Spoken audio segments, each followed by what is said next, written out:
Good morning! Ayaka and I were just talking about you. Is Chevreuse still not joining us today? Probably not. We haven't seen her either. Huh? That's such a pity. Director Furina said that we've only got a few small scenes left before wrapping up the entire thing. She even said that she'll get me into a couple scenes, so everyone will have a chance to shine in front of the camera. We were also planning on having a victory feast once we're all finished filming. You can join us, right?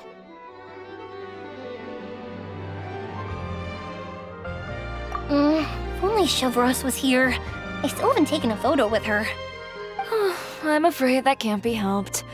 Those special patrol folks are like phantoms when they've got a case on their hands. But to be honest, I'm even more concerned by what I read in the Steambird earlier this morning.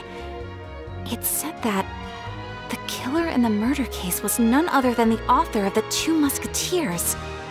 Oh yeah, I heard about that too. He came forward and confessed his crimes, but gave no explanation as to why he pulled the trigger. We didn't know about this case at all when we joined the film. Is it going to affect the reception of our work? From a pure publicity standpoint, this will draw a lot more attention to our film. I have to say, though, that no director can be perfectly comfortable with garnering attention through means other than artistic skill. To be fair, I feel like that ship sailed the moment you allowed yourself to be named as the director on our posters. It's not my fault that I'm super popular. What was that saying again? My popularity has, Sunk to an all-time low? spread to the 4 corners of Teyvat.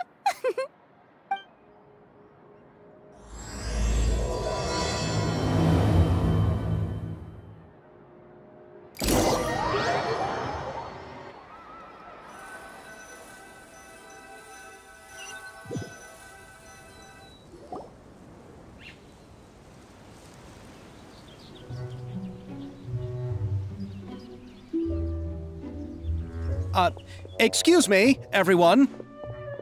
Xavier! Feels like it's been ages since we last saw you. I've been talking non-stop with the Film Association, and I'm absolutely swamped trying to coordinate the film's marketing. So forgive me for not being around more often, but please believe me when I say that I will make sure everyone's hard work gets the exposure it deserves. Oh, seems like you've been fighting your own battles. Yes, that's one way to put it. Oh, and before we begin the final round of filming, please allow me to finally introduce you to the original investor of our film, Mr. Morris. A pleasure to meet you all. Yes, glad to make your acquaintance, Mr. Morris. We've heard about the issues you've encountered with your financial situation, and genuinely hope that things have taken a turn for the better. Oh, well, the situation has, indeed improved somewhat. Don't worry, Mr. Morris. Accidents and last-minute challenges happen all the time. There's no need to blame yourself over it. The good news is that we're almost done filming now, and I would even say that this is the best story I've ever seen. Is that so? I see, that's great news. All right, now that we've gotten all the pleasantries out of the way, let's get this show on the road. We'll mostly be filming typical people and scenery from the streets today to improve the sense of environmental ambiance in some parts of the film. Oh, and there'll be a cameo for Mr. Kamisato and Miss Yoimiya as well. They'll be used to show outsider perspectives on the fates of the 2 Musketeers. That's right. Ayato should be here any minute. Excellent! Then let's start with the scenery shots. Camera and clapper loader, you're up. Yep, we'll be ready. Remember, all we need are some wide zoom shots of the streets. If you happen to find some particularly lovely patches of flowers and grass, feel free to grab some close-ups of those as well. Ready? Lights! Camera! Action! Okay, now move the camera slowly. Try to focus on that flower. What's wrong? Just adjust the focal length a bit. Something the matter? Huh? But wasn't it working fine for all the days before? Veronique, can we try a different camera? No problem. How about this one? All right, let's give it another try. Lights, camera, action! Don't tell me. This one is broken too. Veronique, do we have any other spare ones we can use? I'm afraid we only brought these two today. What? Then go find a workshop to get them repaired right away. Oh, and you too, Bono. Go find our spare camera in the warehouse and bring it back to the set. On it. Greetings, everyone. My apologies for the delay. Is something the matter, Ayaka? It seems like there are some issues with the filming equipment today. We're stuck for the moment. I see. Well, let's not just stand here twiddling our thumbs. Actors, to the makeup booth. We'll start on the next scene as soon as we get a working camera. The people at the workshop told me that the part which holds the lens in place seemed to have fallen off. That's super strange. It was perfectly fine just yesterday. Well, no time to dwell on that now. Let's get back to filming. Ahem! Quiet on set! Places, everyone! Lights! Camera! Action! By the way, have you heard about that recent murder case? Yes, I have. It seems that they've caused quite the commotion in the city. I heard that the chief of the guards is so mad about not catching the culprit that he's about to explode. Oh? I find that quite hard to imagine, considering how he already looks most days. Director, we have a problem. Oh, we're in the middle of a take! Couldn't you wait until we wrapped up this scene? No, Director, our film, all the finalized film that we've been keeping in the case has disappeared. Oh, wait, what did you say? Mr. Bono, please take me to where the film was kept right away. I'm coming too. No, Yoimiya, you have to stay here. Oh. Okay, listen up. Everyone who's not working on this current scene can go with Bono to look for the film. Everyone else, stay put and wrap up the scene. Unbelievable. How could all these problems happen in just one day? We're back. How did it go? Did you find the film? We found it in the sewers. Huh? In the sewers? Is the film still okay? We discovered it just in time, so we should still be able to salvage it. The others are checking now to see if we lost any specific scenes. You scared me for a moment there. I nearly thought we had lost everything. I really don't want to experience that feeling of despair again. Okay, but who could have stolen the film and dumped it there? Could it be, some competitors working on other films? But if they wanted to harass us, why wait until the last day? Okay, we don't have time to really look into it right now. Let's strike while the iron is still hot and wrap this thing up once and for all. Yeah, let's finish it.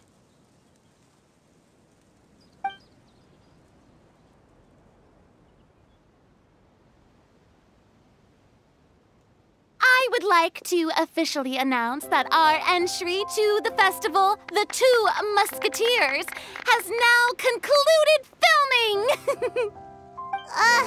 Paimon is spent. It's so late already.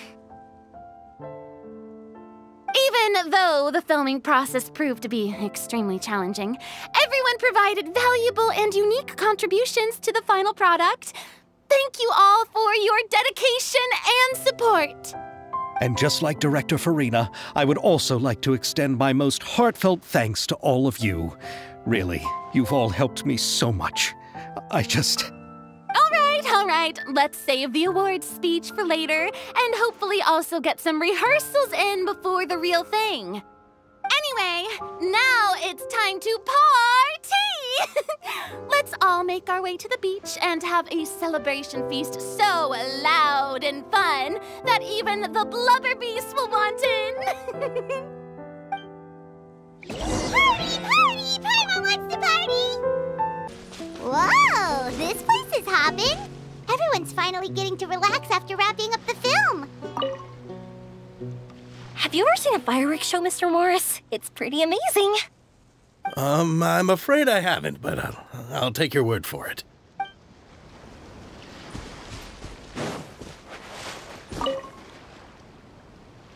I was thinking, if this film turns out to be a success, could I ask the two of you to stay and be a part of my crew? Of course, I'll definitely increase the pay for next time. I'd be more than happy to, Mr. Xavier. Thank you for the offer, Mr. Xavier, but I've made some plans to go on a journey to the other nations once the festival is over.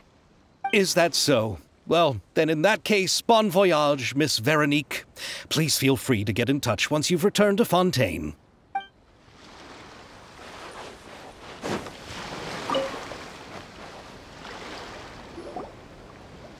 Hey, Ayato! How's your work been going? Everything went rather smoothly. Thank you for your concern. Ayato told me that we've already confirmed the dates for some Inazuma Fontaine cultural exchange events. So the next time we visit, we'll be doing so in our capacities as the representatives of the Yashiro Commission. Oh, that's great! Then maybe Paimon will be able to find Fontaine detective novels in Inazuma from now on! Oh, wait, wouldn't Yoimiya get upset if that happens? That would be stealing some of her business.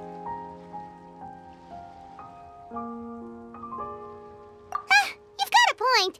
She's always complaining that light novels have become bland and too predictable, after all. The cultural exchange won't only feature literatures of both nations, of course. We have also made plans for cross-cultural engagements in the fields of gourmet cuisine, toy making, and artisan craftsmanship. Whoa! Paimon's getting super excited now! When the time comes, be sure to visit and participate in all the events.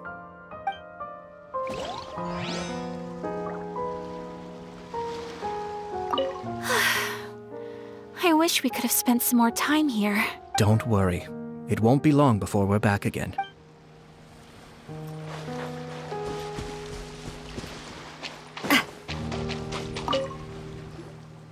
Furina! Oh, my darling clapper loader and camera operator. You've both worked really hard.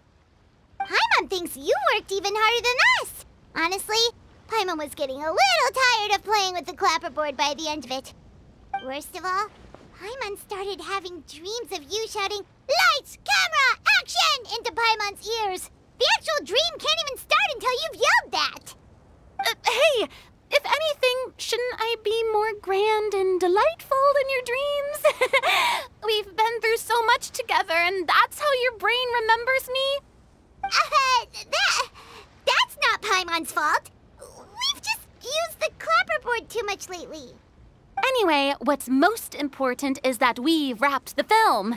I'm pretty confident that we'll take first prize. Hey, no need to mention the official name. Wait, now that you mention it, if we did win the prize, would Furina just get a statue of herself? Come on, I don't need that kind of attention. Xavier can accept the reward on our behalf. But just imagine! Furina accepting the Furina Award and holding a Furina statue. I'm going back to my dessert now. You all can keep discussing that on your own.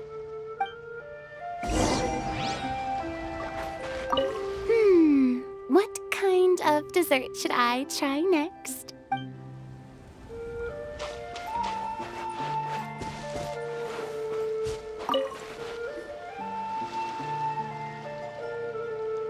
Chiori! Hey, you two. Are you not really into these kinds of big social occasions? Not particularly. But this is still better than Fontaine Fashion Week. But if this film becomes a big hit, people will definitely come flocking to your shop. Yes, that's highly likely. As long as the film can premiere as planned. Are you still worried about the case? That and all the obstacles we had to face today. You're right. It's as if all our bad luck just manifested at once. But why today of all days?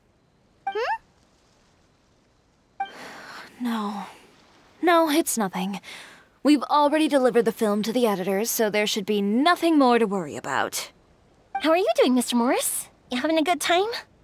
Well, you could say that. Do you happen to know when the party is scheduled to end? Judging by how much fun everyone's having, I'd say probably not until well after midnight. Is there something that you still have to take care of at home, Mr. Morris? Oh, well, I'm just not a late-night person, so I might take off shortly. Oh, no! Silly me. I almost forgot something super important. Oh, what is it? I prepared a whole batch of fireworks for the party, but I forgot to bring them over from the warehouse. Fireworks, you say? Well, that's, truly a pity. Sorry things didn't go as planned. Could you help me carry them over, Mr. Morris? I won't be able to fetch all of them by myself. Me? Are you sure that you can't find anyone else? I just wanted to make this a surprise for everyone. The warehouse isn't far from here. We'll be there in no time. Pretty please, Mr. Morris. These are some of the best fireworks I've ever made. So I also want you to see them before you leave. They're stunning. I promise that they'll be a once-in-a-lifetime experience that you'll never forget. But... It's okay. Just come with me. If we're sneaky enough, nobody else will see us leaving. All right. The warehouse is right over here. I moved the fireworks there in advance, so it shouldn't be too much work bringing them back. It's still a ways away from the party. Sorry about that, Mr. Morris. It's probably because I'm used to carrying fireworks all the time, so it doesn't feel like a lot of work to me.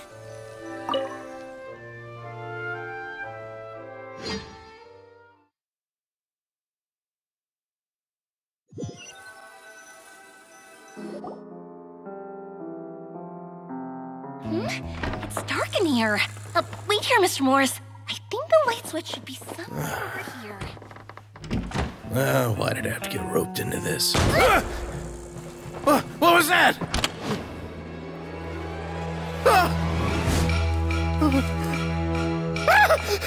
Who's there? Get me out! Get me out of here! Did you really think you'd get away, Morris?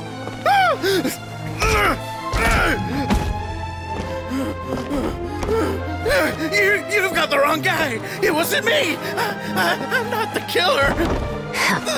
You know, Eliza died a far more heroic death than this. She fought your assassin to the end, to save the children she had hidden beneath the floorboards.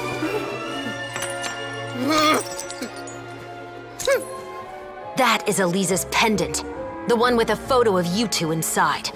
The one you gave her. Ring any bells? It's a fake! It has to be! There's no way! No way your assassin didn't destroy it, you mean?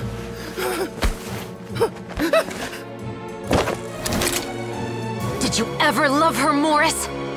Or was killing her always the plan? No, please. Listen to me.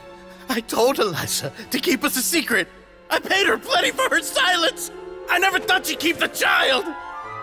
Everything was gonna come out, and I had no choice. She forced my hand. No! I'm begging you. I have money.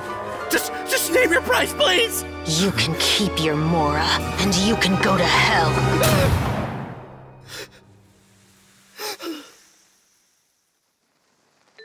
I'm Captain Chevreuse of the Special Patrol. Morris, you're under arrest for Eliza's murder.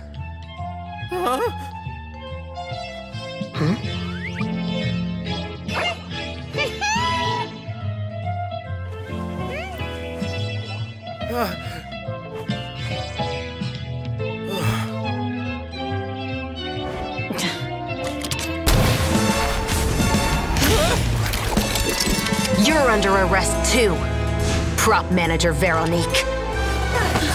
Or perhaps I should call you the Second Musketeer.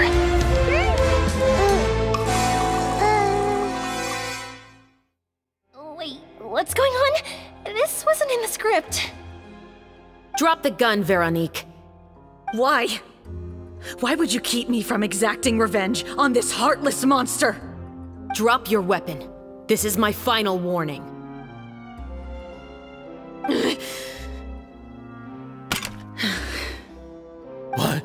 What is going on? Do I have to spell it out for you, Morris? Everything that took place just now was staged to get you to confess the truth. But this last part is all improv, of course.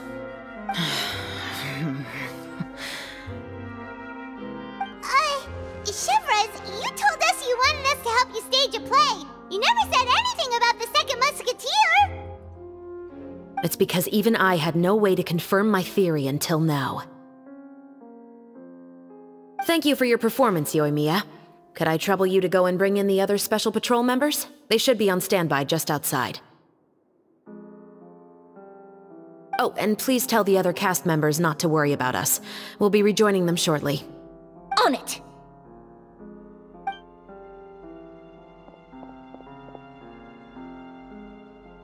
So what do you think, Morris? Care to talk about what happened 20 years ago? My patience is limited, you know. Don't force me to take you back to the interrogation room. I'd wager that you wouldn't last for more than a minute in there. With the recording we made, you have no chance of winning in court. Cooperating with us now is the most practical move. All right. I'll talk.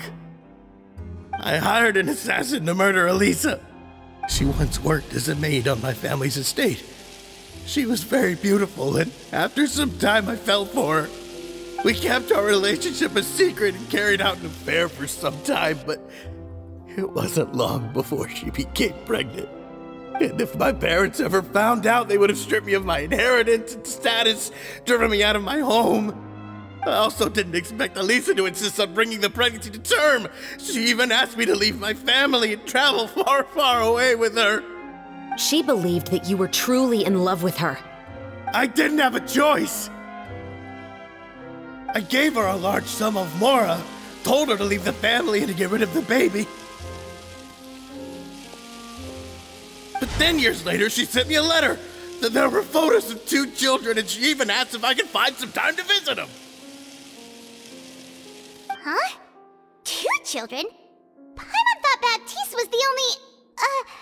you mean... Even if she had the children against your will, you could have just ignored the letter entirely. Why kill her?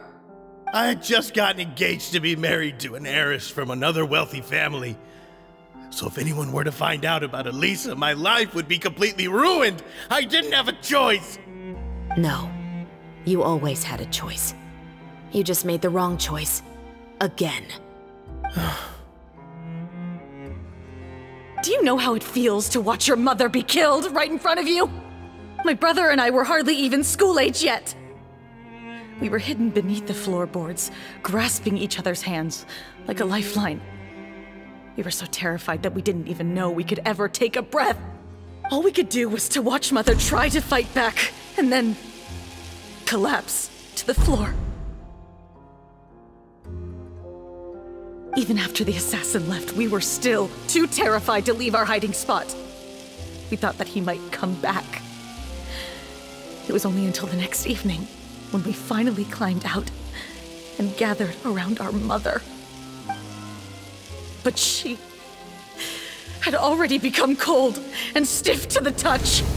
You made up your mind right then and there to bring this case to light. Not only that, we resolved to get our revenge. And that's why you became the Musketeers. No, that's why I became a Musketeer. The man from before was also killed by me. My brother had nothing to do with it. I figured as much. You did? I once told these two that he didn't look like a killer to me. His confession from that night also rubbed me the wrong way. I think what really tipped me off was, how could I not feel a sense of regret in him? Huh? He confessed faster than any criminal I've ever met, but he didn't say a single word about you. He insisted that he was the sole perpetrator in the case. But after the questioning ended, I disassembled the musket we dug up from his backyard, put it in front of him, and told him to reassemble it. Wanna guess how far he got? He had no idea where to even start. He's never touched a gun in his life. Based on that, I determined that he was not acting alone. He only surrendered himself to draw our attention and create a moment of opportunity for his partner. So, I decided to play along. And as expected, the second musketeer followed us without hesitation once she saw Morris get separated from the rest of the cast. Besides, why else would he call the novel The Two Musketeers? But how did you know it was Veronique? I figured it out the moment Baptiste told me his father's name. That so-called financial crisis was all just a ruse. He just wanted to sign up as the investor and then leave the film without any source of funding.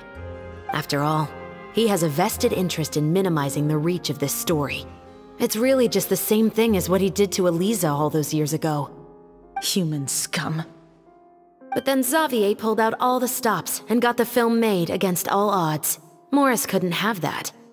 With the killer in custody, he figured it was safe to act. And so he came to visit the set today, just as I expected. Wait, so you were behind all those mishaps today?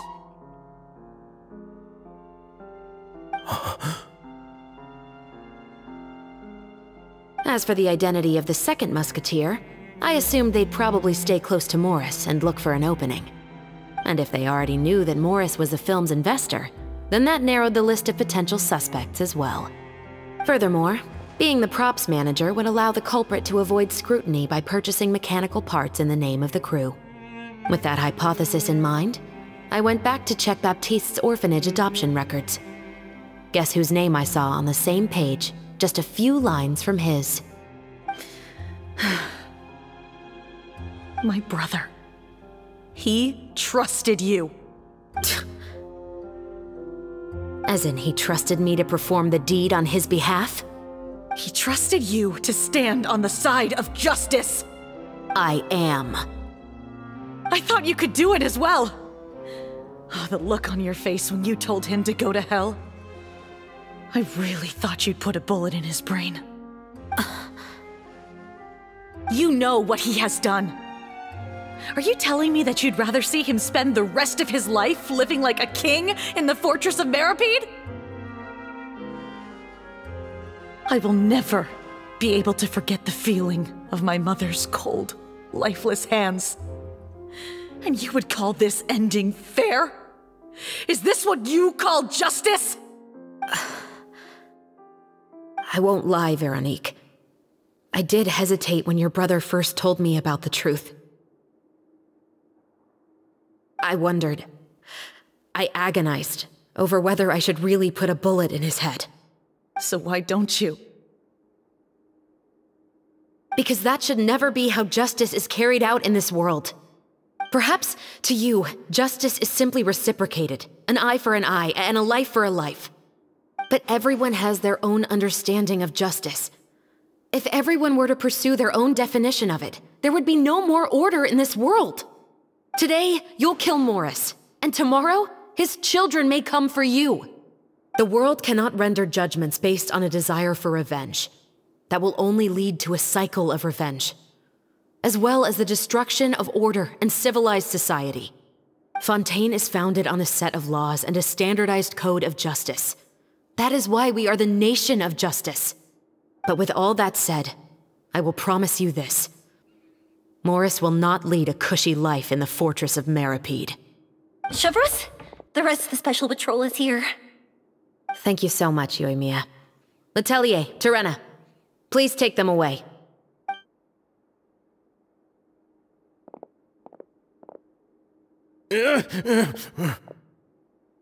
I still can't agree with your reasoning. I know. Justice has not been delivered. At least, not today.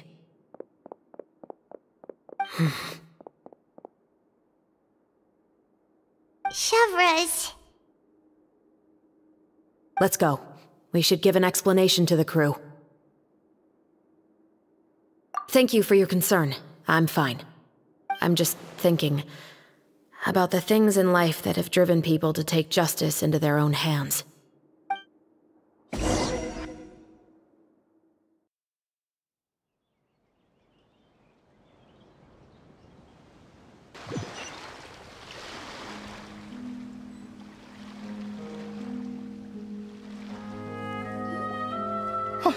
Who would have thought Morris would turn out to be... I'm at a loss of words. How could he have done something like this? I'm just glad that you're all safe and sound. Who knew that such a labyrinth of cases would be behind this story? Well, what should we do now?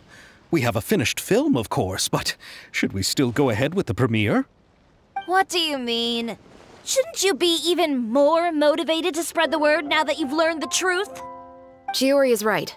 I'd also like more people to see this story for themselves. But the real ending of the story seems to have deviated somewhat from the one in the script. Is that still acceptable to you, Miss Chevreuse? The call is yours. We still have time to reshoot an ending if that's what you'd like. No, it's fine as is. I like what we have for the catharsis. Romanticism is what gives works of art their appeal. Fiction is able to explore means of restitution that could never work in real life. Just like the real world, the world of stories also has its own set of rules and justice. These different possibilities are what initially drew me to reading in the first place. Sounds good to me. I support your decision. What about Veronique? Will she be okay? She will soon face her judgment alongside her brother and Morris.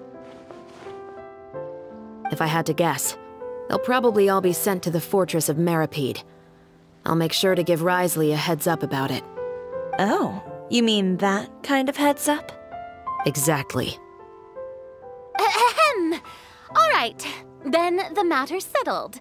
Now that everything's been taken care of, there's no reason for us to keep looking all gloomy and grumpy. Let's get back to the feast and enjoy each other's company. We'll be starting the post-production process tomorrow. You should join us, Chevreuse. You missed the first few hours of the party, didn't you? All right. Count me in. Then I'll wait for you over there. There's still some good news that I'd like to share with Chevreuse. Traveler, Paimon, could you wait for me by the sea after the party ends? I'd like to go on a brief walk with the two of you. Thank you very much.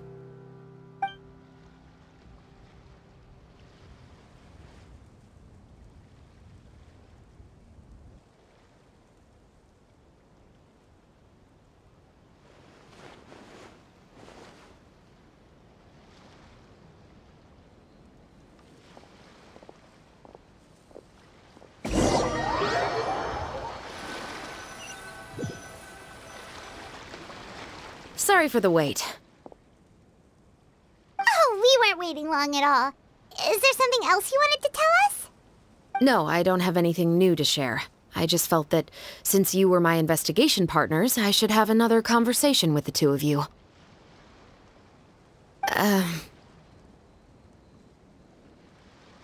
Traveler, how would you have responded to Baptiste's request if you were in my shoes?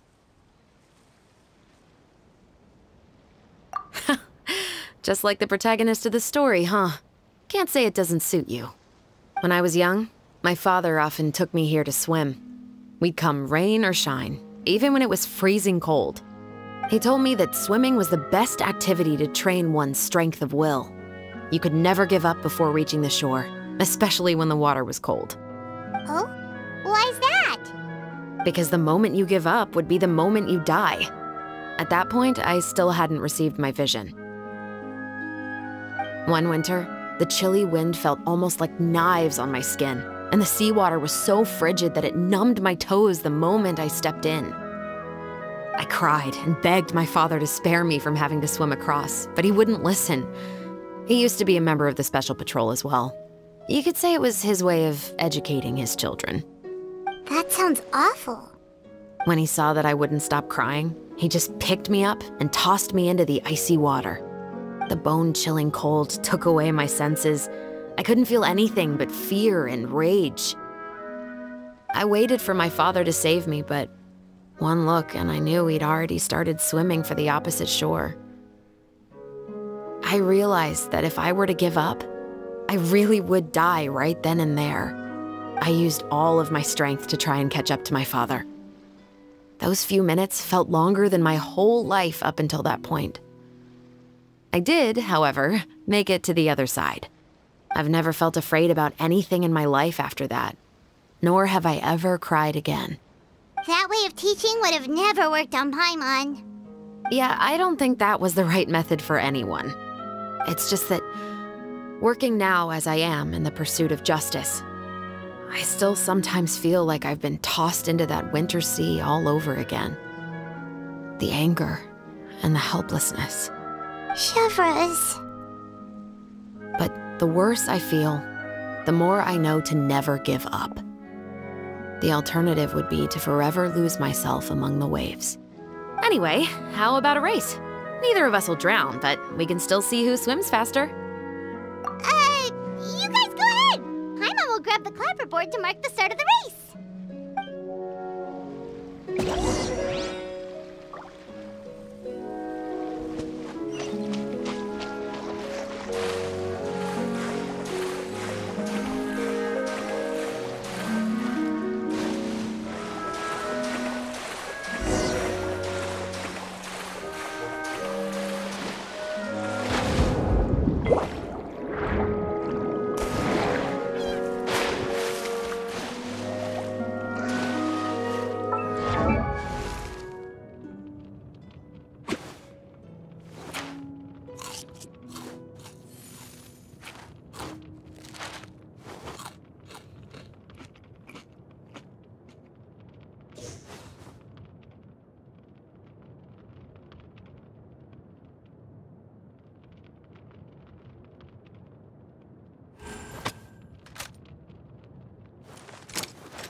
Whoa, that felt good. You were so fast in the water, Chevreuse. You were swimming even faster than Paimon can fly. So, about the Special Patrol, did you join because of your dad? Partly, but I'd say I was more inspired by the heroes I read about in stories growing up. Oh, so it's due to your love of stories. Of course, it was only after I joined the Special Patrol that I learned that truth is often stranger than fiction. Come on, let's walk a bit more.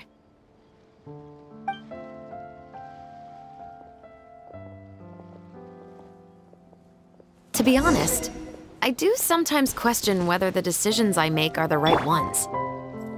But I know that no matter what, I must keep swimming. Because the only thing I've got my eyes on is the shore in the distance.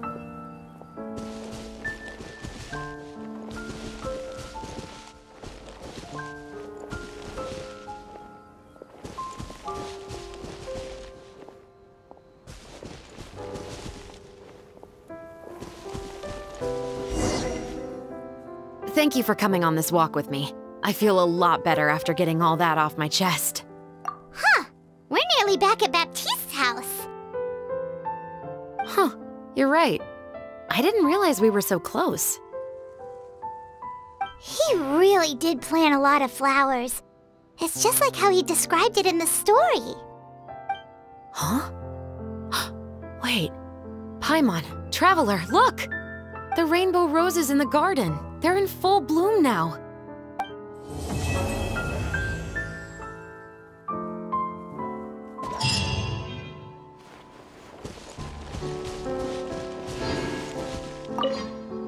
Even though it's a bit late, I must thank you for investigating this case with me.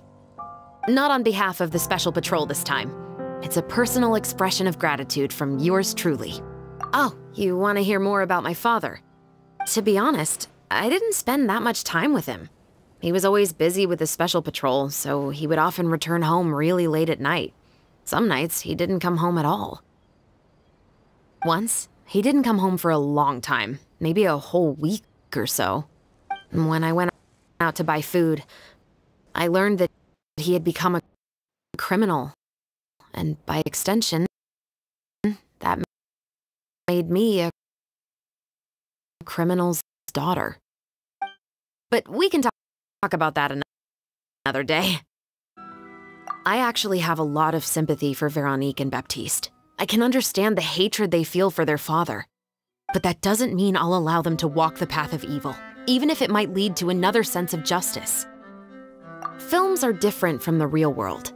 They're a form of art and represent the wishes in people's hearts. I adore the two Musketeers, and I'm very happy to have had the opportunity to act the role as one. I can't wait to catch the film when it premieres in the Opera House.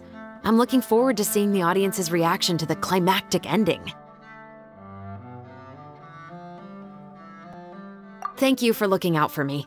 I'll see you at the award ceremony. I'd be very surprised if we don't win.